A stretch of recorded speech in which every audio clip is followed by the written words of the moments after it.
明格拉巴，大家好，我们是喇叭女子。我是万丽，我是雨婷，欢迎来到缅甸街。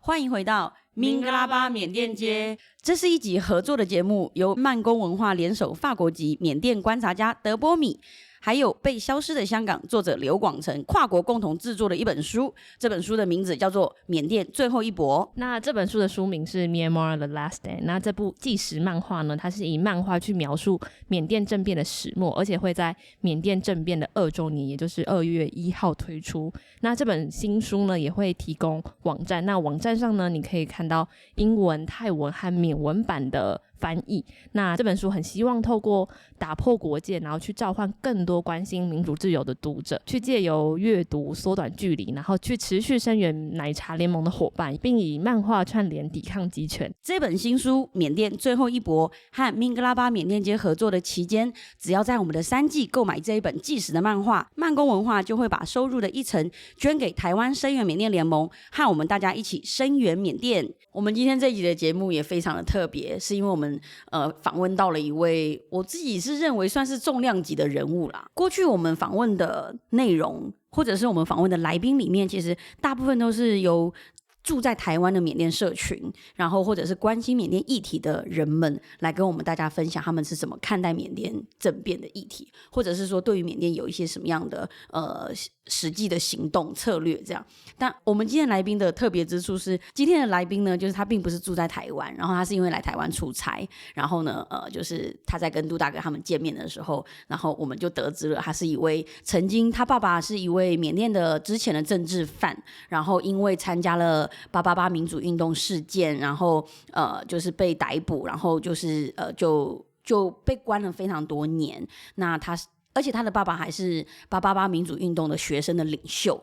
对，然后他女儿就是因为爸爸是政治犯的原因，其实在缅甸也受到了一些生活上面的打压吧，或者是说一些他的实质上面的影响。所以我们就是当时我们就非常积极想要访问他，就是我相信以他爸爸的背景跟他就是看待缅甸的政变，我觉得跟一般人可能也许非常的不一样。对，所以我们是刚好在去年11月的时候，在台湾11月的时候举办一个奥斯陆人权论坛，然后这个论坛就是会邀请很多亚洲的重要的民主人士来台湾分享他们在自己国家民主的现况或是挑战等等。那我们就很荣幸就是因为朋友的介绍而认识这位非常重量级的人物。他的名字中文翻作叫怀恩宁，对，缅文是怎么翻啊？维宁。我不会在节目当中我都叫他维宁。对。但我觉得他的背景其实我们当时也非常的想要跟他聊一聊有关于他怎么看待缅甸民主的事情，或者是说他怎么看待缅甸这次的政变。对，他其实在奥斯陆论坛的时候，就是因为那个论坛其实分享的时间有限，但他就是跟很多台湾的很重要的民主人士和政府的部门其实分享很多关于缅甸现况，因为政变的关系影响到非常多，很多人必须要迁移到边境啊，然后在边境其实你很多时候不时还会听到一些炸弹声啊，或是等等这些很严峻的现况。其实我觉得特别的感动的地方就是在于其实他本身住在缅甸的时候，他本来就是一位就是人权的倡议者。对，所以他就在本身就是在缅甸政变之前跟之后，他其实都是在关心相关的问题。刚刚有提到就是韦宁，他因为他的爸爸因为是之前是1988年的学生领袖，所以他其实有因为担任学生领袖的关系而入狱。那后来2007年也发生了番红花运动，那他那一次他爸爸也是积极的参与者，那后来也被捕，然后又入狱了。所以其实对于我们今天的受访者韦宁来说，他其实在他的童年里，父亲这个角色是消失的。对，是不太存在的。对，就是其实我觉得这个会让我有点想到的是那个翁山书记的背景，因为翁山书记在他童年的时候，其实他爸爸也就是被暗杀了。可是呢，他就是即便是他在童年的成长的过程当中，父亲的这个角色是缺席的，可是他父亲关心的事情，其实我觉得有点像是他继承了那个父亲的那个意志。然后持续在做相关的事情。对，我觉得跟他非常非常的像，尤其就虽然他童年是父亲是缺席，但他的生活还有他的家庭整个都是被他父亲还有他们家整个的这种因为政治的关系受影响。对，我觉得那个影响层面其实很大，因为在我们的访谈过程当中，其实他有提到说他其实曾经是梦想成为一位老师。对，但是如果你在缅甸，如果你要当老师的话，其实如果你的家人曾经是一个犯罪记录的话，你没有这个资格。对，而且他就是其实他的这个是他的家人有犯罪记录，而不是他自己本人。对，所以他这个是一个就是很像是一个他的原罪，所以让他没有办法完成他的梦想这件事情。我觉得缅甸的这样子的法规其实也有我们之前其实在节目当中其实也有蛮多次有提到过，缅甸华人在缅甸，如果你的那个身份证是如果你的父母拿的是外侨居留证，或者是拿的是那个规划公民证的话，其实在之前其实也会遇到一样的情况，就是如果你要在选大学的时候也会受到限制。对，不止选大学，如果你要成为一个公务员，那就也会受到限制。对，所以我们这一集访问怀恩宁的内容，其实我觉得我自己我是非常的感动跟期待有这一次的访问。我们刚好像一直没有介绍到怀恩宁他现在的工作是什么。刚刚我们谈到很多关于他童年因为父亲是政治犯的关系受到非常多的影响，但虽然他的童年父亲是消失了，但他家庭一直被政治犯的这个原因而影响着。但是我觉得应该说欣慰吗？我觉得说欣慰也不对，但确实他的家庭尤其是他妈妈其实给他了很大的支持，就是告诉他为什么他爸爸入狱啊等等，所以后来他长大之后他也就是开始有了这个梦想，因为不能去当老师嘛，对，所以他的梦想就变成一个缅甸的倡议者。对，尤其在缅甸的人权倡议这件事情上，所以他现在其实是在英国的 Burma Campaign 担任非常重要的倡议者。其实我觉得如果有这样子的家庭背景，然后还能够从事这样的倡议者，还能够成为这样的倡议者，我觉得不管是他的妈妈还是怀恩宁自己本人，我觉得他都需要付出非常大的勇气。因为像通常如果说我觉得以一般人来讲，我觉得如果是就以我自己的想象，我会觉得如果我的爸爸是这样的时候啊，也许我们就会选择安静的过生活。对，我觉得这可能是很多人会选择的生活样貌。对，我们可能就不敢再反抗，或者是我们就不敢再抗争，不敢再表达自己真正的想法是什么。可是他的妈妈给他的支持，还有他自己现在正在从事的这个人权的倡议者的这样子的工作，我觉得那个勇气真的是非常令人敬佩的，前所未有的。对，因为其实2007年发生反红花运动之后，其实那时候他爸爸又再度入狱了。他要求学其实也非常困难，所以他其实在2007年的时候，他们家人就决定把他送去英国，然后开始去求学。那他在英国求学的这段过程当中，其实也就接触了很多不管是民主啊政治啊，然后更多这种国际倡议的串联，去学习怎么可能游说政治的可能立委啊议员啊等等。我觉得他在英国那几年的累积其实更奠定了他就是想要为不管是自己的家人或是缅甸这个国家想要付出一份心力的那种目标吧。对。其实在我们整个2月都是在谈缅甸议题，然后我们也发起了很多可能是不管是导览还是一些相关的讲座活动。在过程当中我也蛮常跟大家分享到的，就是因为缅甸的政局的动荡，所以导致非常多的缅甸人，不管是过去的还是现在的，也许他们是被迫离开自己的家园，然后有的人他们可能没有太多的选择权，所以只能被迫的是留下来。但我觉得不管是选择离开或者是被迫留下来的人，要面临到的困境跟挑战，其实就大家各课题就都不太一样。那能够选择到海外过生活，也许我们的人生的安全能够得到一点点的保障。但是我觉得来自缅甸的大家，就是生活不管他生活在世界的哪一个国家，我觉得我们都想要为自己的家乡尽一份心力。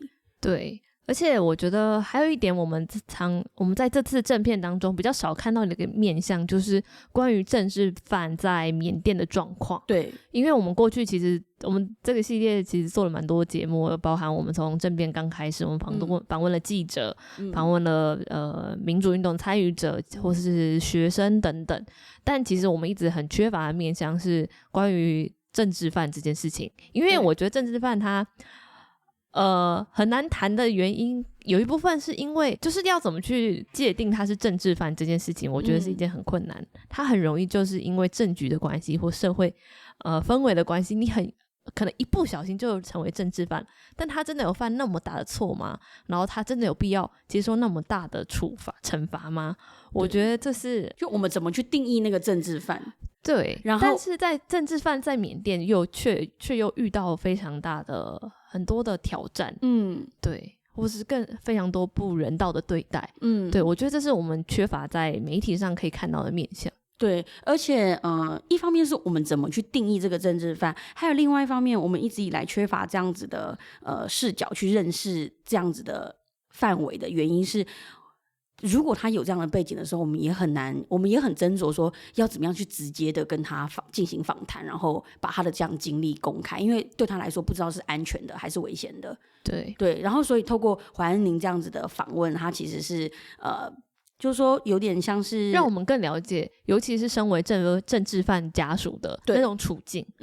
对，因为我觉得还有一个很直接的点，就是现在其实我们在新闻上看到很多，就是缅甸军方可能甚至滥杀无辜平民老百姓，或滥抓年轻人入狱。那他们其实莫名其妙，他们可能没有做什么事情，他们就被逮捕入狱了。对，但这个记录却会成为他们一辈子的枷锁，而且还会影响他们的下一代。对，所以我觉得这个也是我们访问怀恩宁之后，我们才知道，就是说原来政治犯的下一代也会受到影响。对，而且非常深刻的影响。对，所以就是对于这样子的事情，我觉得我们就是说我们在谈缅甸政变的这样子的议题的时候，其实也有非常多的台湾朋友告诉我们说，问我们说，到底可以就是说还可以用哪一些行动来展开对缅甸的声援？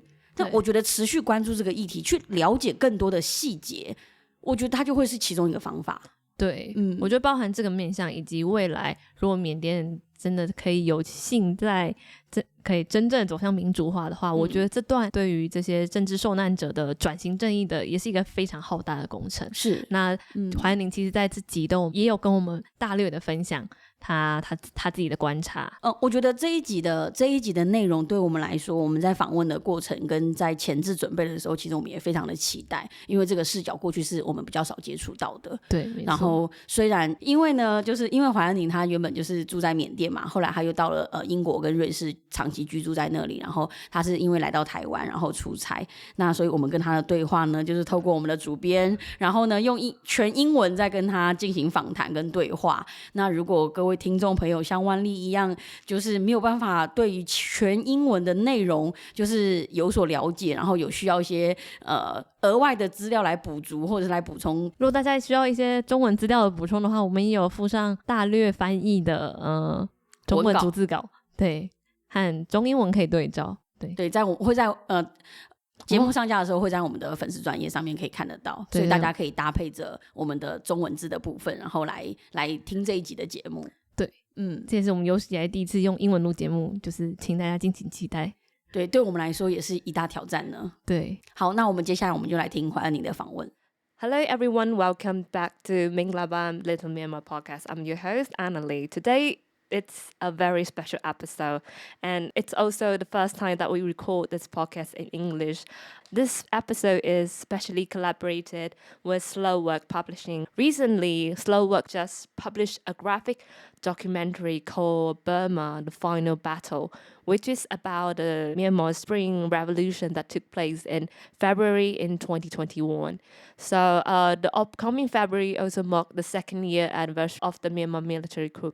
So today we have a special guest friend join us from Geneva. She's a Burmese pro-democracy activist, and we were very lucky enough to meet her earlier during her trip for the Oslo Forum in Taipei in 2022. So let's welcome Wai Hnin. Hello, Wai Hnin. Can you introduce yourself a little bit to our Taiwanese audience? Hello, thank you so much for having me, and it's my pleasure to be here. My name is Wai Hnin, and I am a human rights activist from Burma, but now currently living in exile in Geneva. So I've been working on human rights issues on Burma for over 15 years now. So thank you so much for having me. It's our pleasure. So by the time when this episode will be aired, it will be around the second year anniversary of the attempted coup in Myanmar. So I wonder, what is it like now for the people in Myanmar in everyday life? Well, short answer is the situation is very, very bad. So now when I meet people around the world, they think that Burma is now under a military dictatorship again. We are now living under a military dictatorship, and that's why we are suffering. That's why the situation is very bad. But in reality, although it's been nearly 2 years, the military still hasn't been able to consolidate power. People have been resisting in many ways. And of course, that's why we now have a huge human rights crisis in our country, but also we have huge humanitarian crisis in Burma as well. And a lot of people inside Burma who are not interested in politics or who are not interested to take part in this revolution say, oh, politics is not for us. We just want to focus on our family. We just want to focus on our day-to-day life. But this, this military human rights violation affect them as well. Because even though you're not involved in politics, even though you are not end up in jail for standing up for the military coup, there is a economic crisis because of the military. There is a inflation, and so many crises happening for normal people. So you can't just sit out and say politics is not for us, because this military human rights violation and this military's corruption affect all of us inside the country in Burma. So the situation inside the country has been really, really bad since February 2021. Yeah, I think I kind of understand what the Burmese people are struggling, because life goes on and you still have to feed your family. And so I think that's reasonable that they would take like economic issue into their daily life concerns. So, but as you said, like human rights and politics issues, they affect our everyday life. It's part of our society. So I think that's something that we cannot escape from that. So, and I think we've seen the resistance of Burmese people against the military over the past 2 years. And there were various ways of peaceful or armed protests by the Burmese people. And now people are still fighting and resisting. So can you tell us what actions people are taking at the moment? In my previous answer, I talked about people's, sitting out of this revolution. And most of these people are quite middle class or wealthy people who found that they can make connection with the military and enrich themselves during these difficult times. And in terms of resistance, we have seen so many forms. So just look at civil disobedience movement, and it's been going on for nearly 2 years. These are teachers, nurses, doctors, and many young professionals decided that they are not going to go back to work, especially the military is trying to take control of the country, and this is their peaceful way of resisting. And so we have thousands of people taking part in civil disobedience movement, and they haven't been paid for nearly 2 years. They have no income, but still, they have no income, they have no way of feeding their families, but still they are resisting because they believe that this has to be our last struggle to get rid of this military.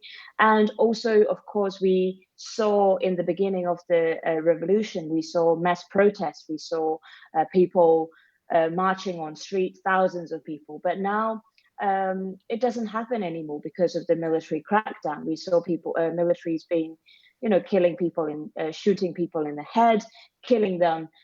Peaceful protesters on the street. So although we don't see mass protests happening anymore, we saw creative style of protest. Just yesterday, this podcast being done in November. So, just yesterday, we saw young people wearing longi, traditional sarong or whatever you call it. So they had letters hidden inside of the longi, and in public they tried to rearrange their longi, and inside the longi it shows, I'm sorry, like down with the military coup, or get rid of the military. So there are so many creative style of protests are happening inside the country, and of course many young people have decided to taken up arms, forming people defense forces, because they saw their friends being shot in the head during the peaceful protest. They saw their friends being tortured and killed in detention center. So they decided that, okay, we need to take up arms if we want to get rid of the military. So there is a non-violent movement, also armed resistant movements coming together to resist the military in Burma. And it's happening even today, although we don't see it on the news anymore. Yeah, exactly.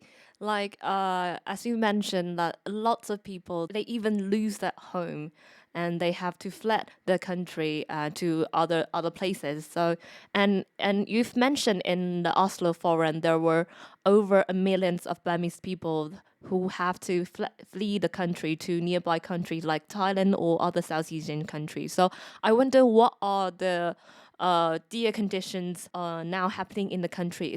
So in the Oslo Forum, when I mentioned over 1 million, those are ethnic nationalities in ethnic areas.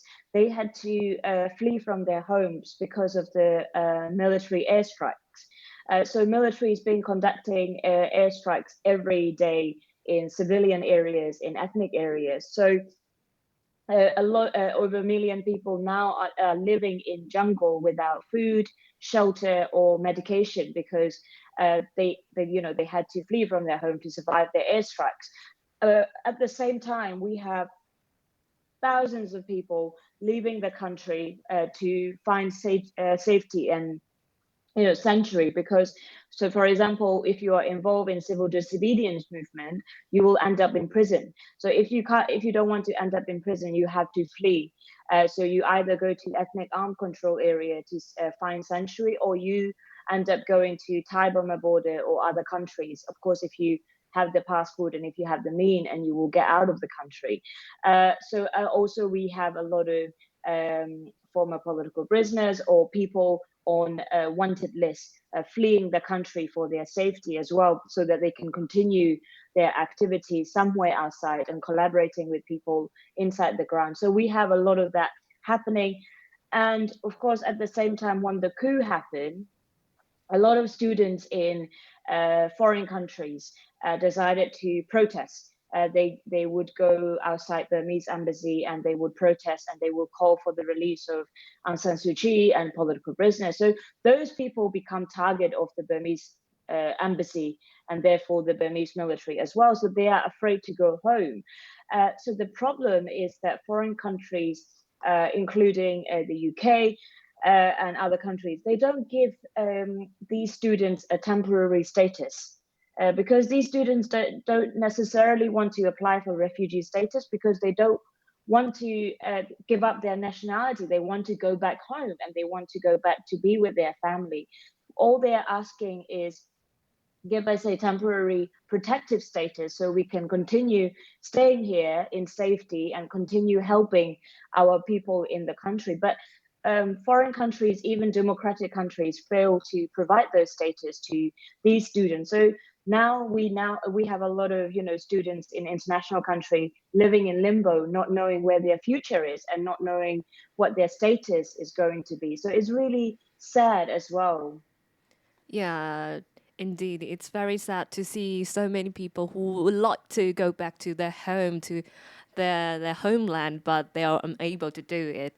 I think that speaks for you as well, because your father, Mya Aye, is also one of the leaders of the 88 generation student group in Burma, and he has participated in several historical democratic movements like the AAAA movement in 1988 and saffron revolutions in 2007, and also the Spring Revolution since 2021.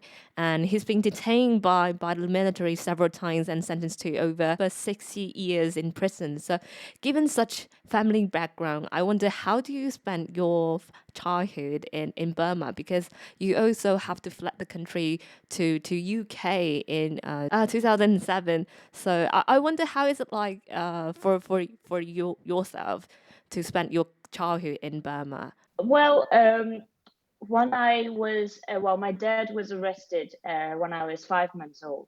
So and also my grandparents thought it was not appropriate for me to go and see my dad in prison until a certain age. So I grew up looking at my cousin's family. I grew up thinking I didn't have any father. I mean, my mom kept showing me picture of a man in his graduation gown and told me it was my father, but there was no connection. But I always questioned why my dad did not live with me and why, he wouldn't be home. But my mom was very good in explaining why he had to live away and why our family situation is the way it was. So I met my dad when I was 4 years old, and it was in insane prison in Yangon or Rangoon. So when my grandparents said I was going to meet my father for the first time, I thought I was going to, to a park or to a cinema or something.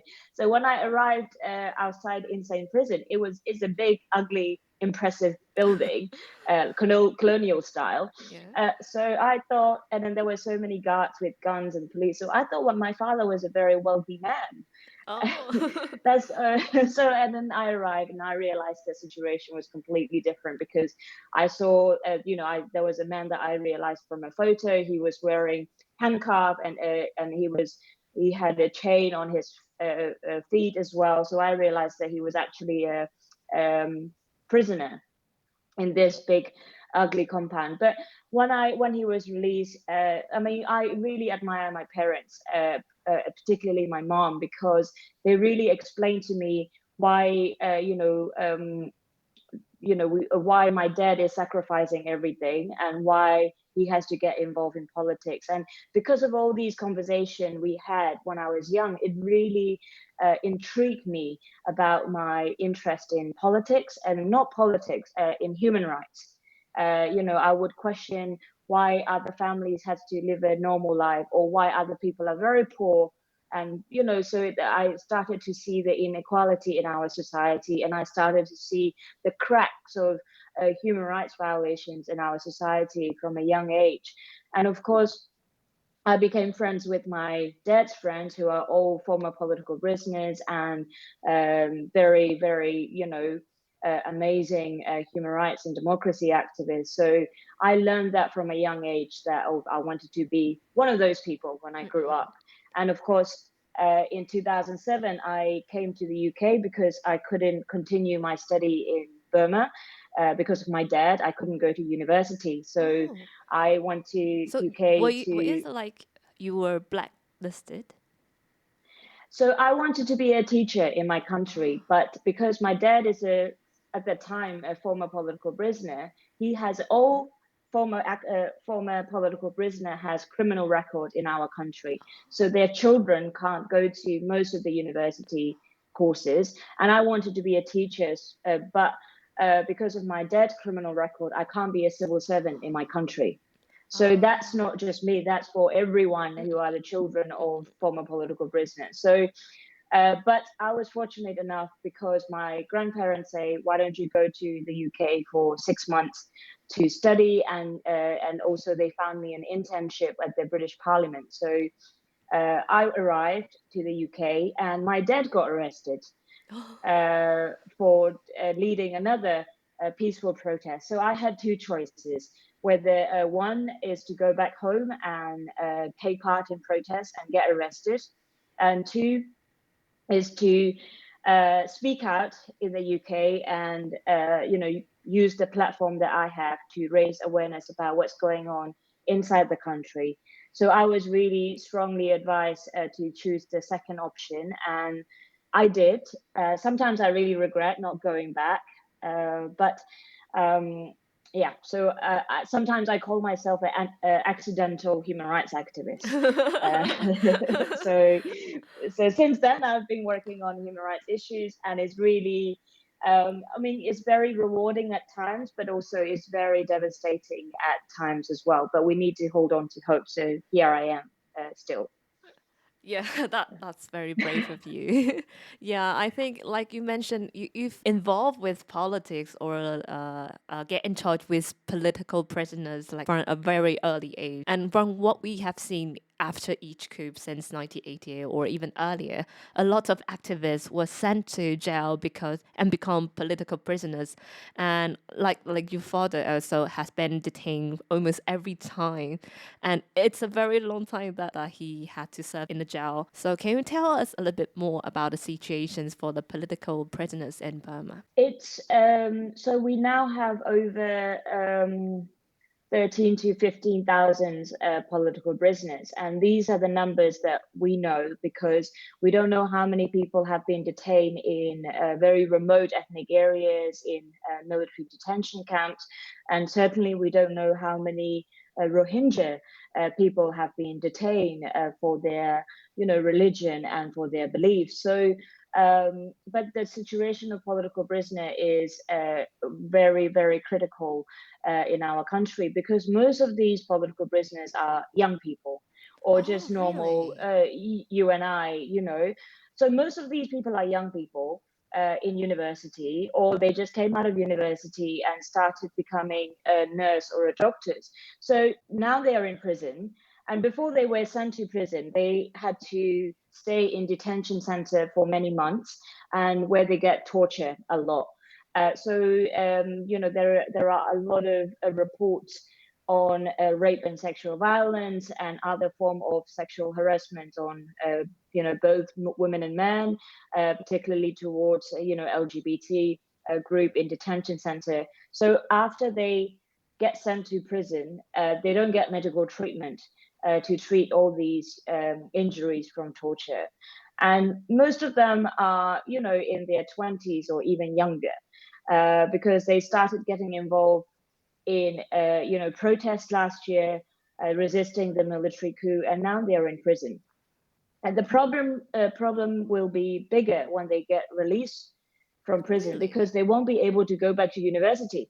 Oh, but they won't what be can able they do? They can't do anything. They will have criminal records, so they can't go back to university. They can't, if you're a doctor or a nurse, you can't go back to your job. And if you even are let's say, accountant, your job will not take you back because of your criminal record.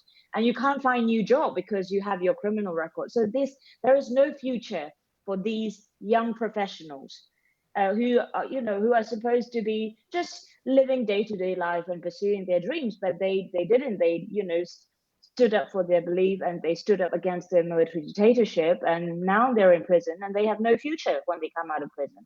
So that's the huge problem we are facing in our country. That's ridiculous. That how can you, because if they are young professionals or young people, when they were released, they are still young.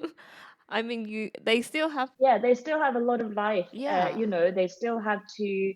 They still have their future, but the legal system, shall we call it, in our country, we still use a penal code from the colonial time, and most of the new laws introduced under the previous military dictatorship or a civilian government, most of this are usually designed to stifle political dissent. So, they really want to make an example out of you if you are getting involved in human rights movement or political movement. They really want to make an example and say, look, because of your mother or your father gets involved in politics, you have no life. So they really want to make sure that you are isolated, so you have no future. So therefore people now say, oh, I don't want to get involved in politics because I don't want to go through that, and I don't want my family to go through that. So it's working out. But now it's very interesting because since last year, all these people who said, oh, we might not want to do anything are now getting involved. So they said we had enough. So yeah, we have that legal system trying to make sure that you never speak out against a military, or you never speak out against an authority in our country. Otherwise, you will suffer. Yeah, that must be tough for lots of people, because there were, at least we know, in the past 20 years, there has been 3 coups in Myanmar. So I guess during these 3 times, there must be a lot of, especially young people, put into prison and become political prisoners. So I believe there's a huge number of these people. I think it's very sad to know that. And after you moved to UK and study in UK, you also started to work in Burma Campaign UK, and you've also worked in Amnesty International for a long time. Can you share with us about your work and what kind of campaigns have you done? We do a lot of international advocacy, as in we try and raise awareness about what's going on in Burma. And so we meet with a lot of government officials. So when I was in Taipei, I was fortunate enough to meet the president and also the foreign minister to talk about the situation in Burma and how Taiwanese government can do to help. And also, that's similarly, when I go to different countries, we will try and arrange to meet with government officials and make sure that there are, they know that there are things they can do to help Burma, and they, and encourage them to do so. That's one part of it, but also we do a lot of campaigning on, for example, political prisoners, rape and sexual violence, but also on sanctions. Because even though it's been nearly 2 years since the attempted coup began, there are still many countries working and doing business with the Burmese military. I mean, the big 2 countries are China and Russia. Yes. So we are, encouraging and pushing sometimes you have to encourage, sometimes you have to push the international community to take effective action. And one of those effective action is sanctions, Yes. but targeted sanctions on military-owned companies and military-owned businesses. So that's one of those things. And of course, we also raise awareness for humanitarian aid inside the country, and how the countries can give practical help to people who are suffering inside the country. Of course, we can continue working on human rights movement and human rights activism, but appropriate help needs to be given to those who are working on the ground, because they have no income, they have nothing, but so they need to be given help. So we also push UK, US, and other international government to give humanitarian aid.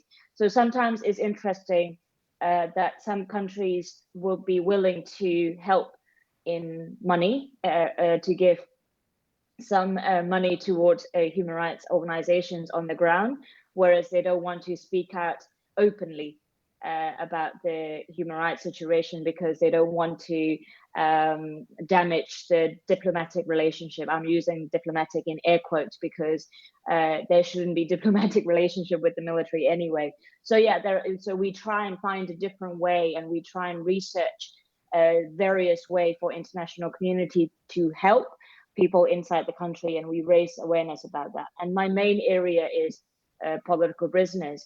And when we are talking about campaign for political prisoners, it's not just for the release of the political prisoner, but we're also asking for rehabilitation and compensation.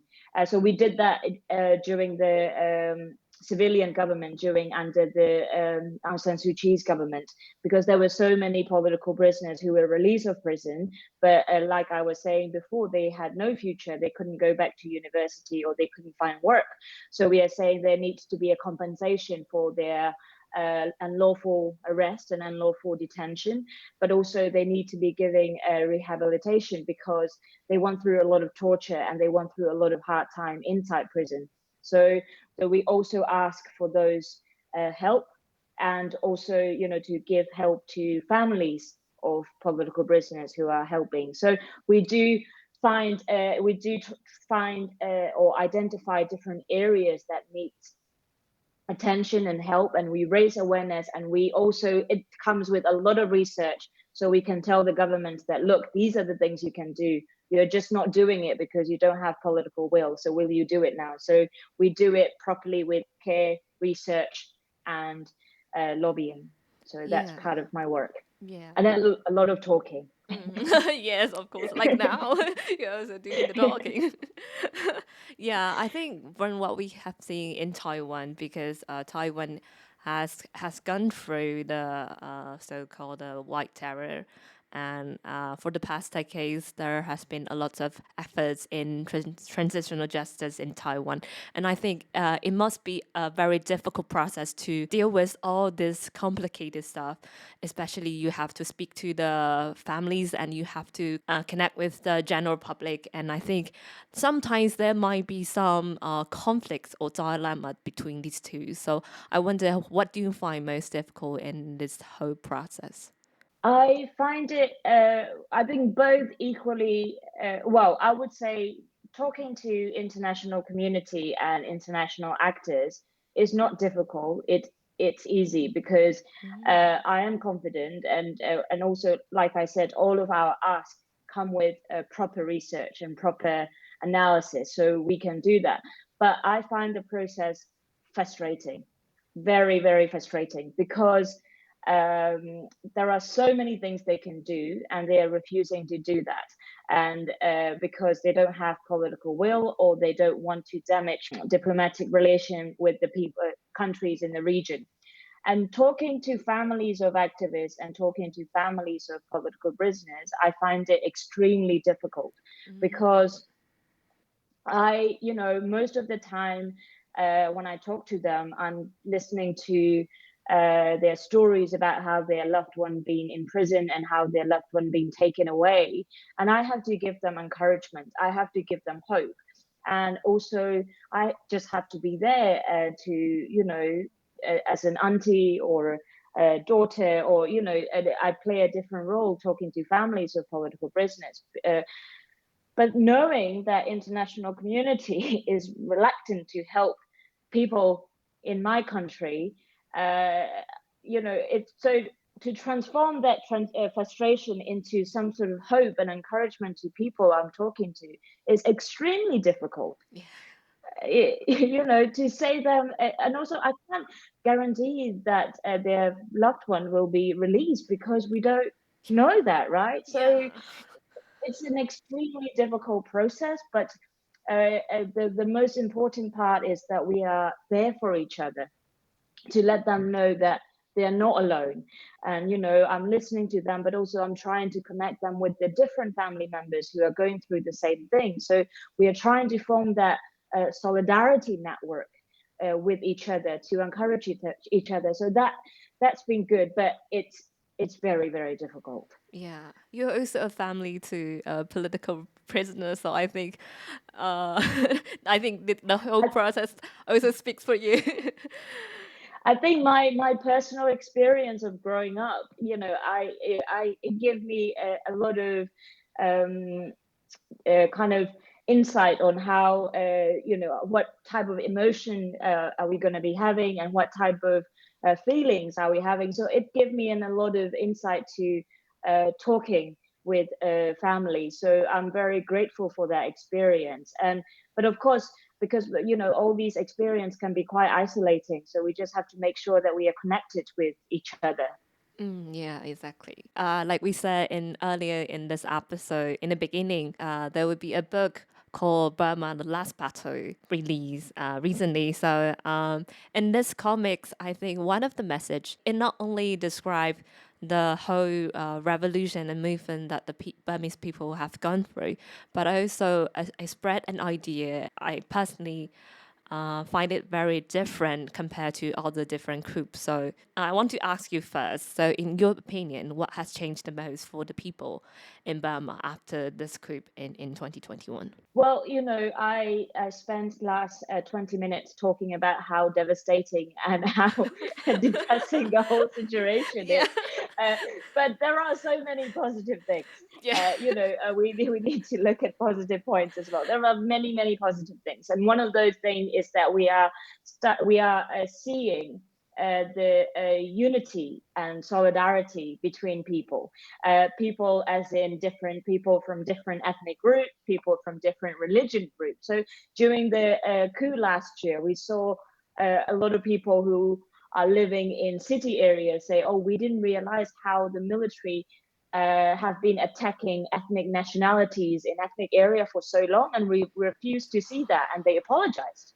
And they said, oh, we didn't realize how Rohingya people have been suffering under the military attacks, and how the military is so brutal in attacking Rohingya people and ethnic people in our country. And they started to see that the brutality of the military, and they started to realize that there were so many misinformation campaigns going on Facebook to prevent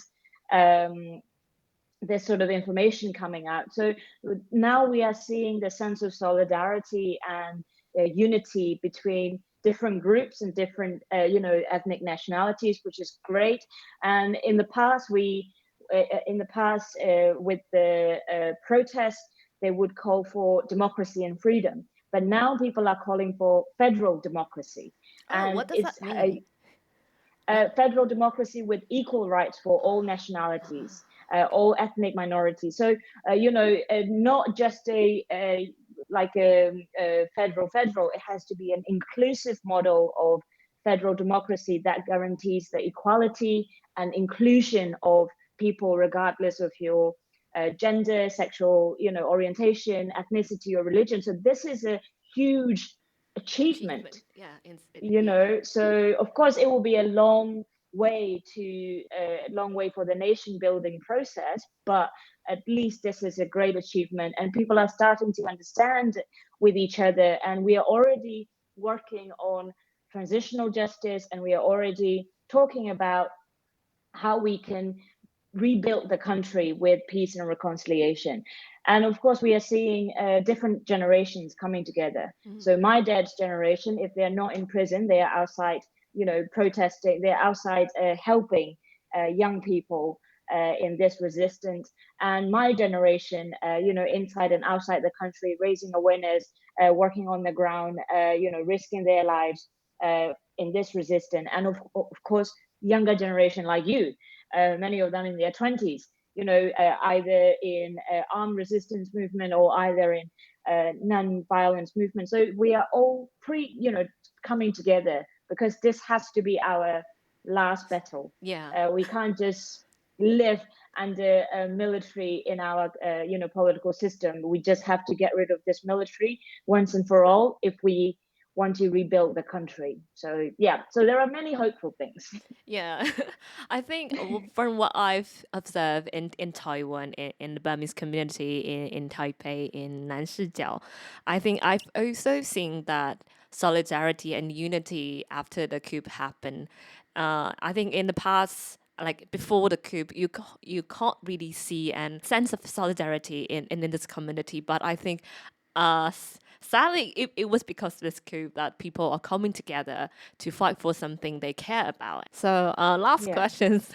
I think this is the question that we've often encounter from a lot of Taiwanese audience. So like, what can we do as a Taiwanese or overseas Burmese to help Burma? And what is the most needed for the people in Burma at the moment? Well, Taiwanese people can do, what they can do is to raise awareness about the country situation, the situation in Burma.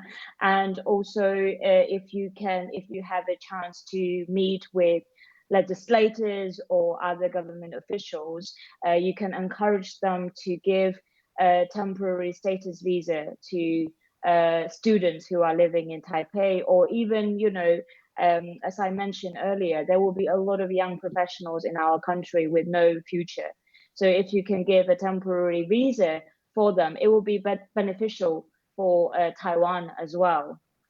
These people can contribute to the Taiwan as a country. And I understand that some sort of help are being given to Hong Kong students and Hong Kong people. So if they could extend that to young professional in Burma, that would be amazing. And as a Taiwanese people, you can encourage your legislators to consider that. And also, of course, humanitarian aid, because we now have overflowing number of internally displaced people in ethnic areas and in border areas in Thai-Burma border. So, and they don't have any money, they don't have shelter, medicines, or food. So if Taiwanese government can provide humanitarian aid to those people, that would be very, very helpful. And as a citizens of Taiwan, you have democracy, and you can meet with legislators, or you can encourage your government to do so. And of course, when I was in Taipei, I was very, very amazed with the country's, situation. There was so many freedom of speech, and I visited 228 Peace Museum as well. So after we get rid of the military coup, we will have a lot to learn from Taiwan in terms of transitional period, and also how to build a democracy from such a dire situation. So it will be great I've already talked with a few Taiwanese students to exchange ideas on transitional justice, and to exchange solidarity and how to work together in the future. So it will be very great to build this relationship, so we can learn from each other. Well, mainly we can learn from you on how to rebuild our country to make it more stable and make it more democratic.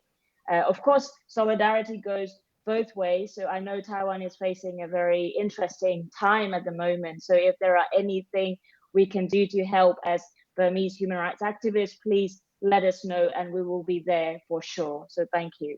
Thank you so much. Thank you in advance for everything. So thank you, Wai Hnin, for joining us today. It was a very fruitful discussion, the situation and daily life for Burmese people now happening in Myanmar. So thank you so much for joining us today. And I hope, like the book title, Burma, The Last Battle, I really hope this will be a dream come true. So thank you. Yeah, thank you so much. Yeah, thank you so much for giving me a chance to talk about my country. I really appreciate it.